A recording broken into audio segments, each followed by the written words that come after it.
Свой выбор на предварительном внутрипартийном голосовании сделал Рустам Минниханов. Перед тем, как войти в кабинку для голосования, президент тщательно изучил список кандидатов в кандидаты и только после этого заполнил бюллетень.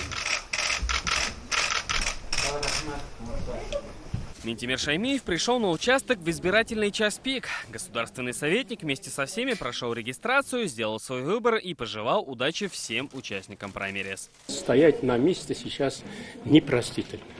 Непростительно. Я почему акцентирую на это внимание.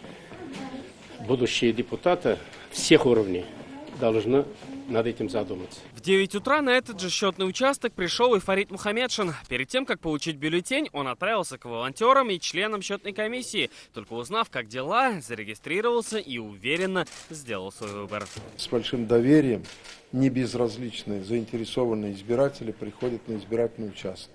Интерес избирателей, интерес людей к предварительному партийному голосованию достаточно велик. Здесь же делали свой выбор и простые казанцы. Кто-то пришел с семьей и учил голосовать детей, кто-то специально следил за всеми дебатами праймериз, кто-то решил поддержать своего кандидата. Мы неравнодушны к тому, что будет, и считаем, что каждый голос важен. Предварительные выборы – это также важно, как и основные, потому что уже для себя можно выбрать приоритетных людей, потому что уже видно, как они работают. В хорошем настроении, по-воскресному, в спортивной форме свой выбор сделал и казанский мэр Ильсур Медшин.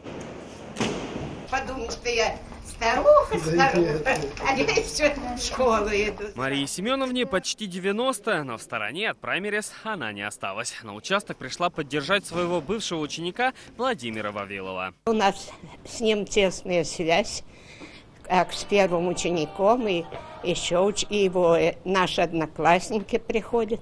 Сделать выбор на участке приходили и целыми командами. Так в полном составе пришел проголосовать клуб по хоккею на траве «Динамо Казань».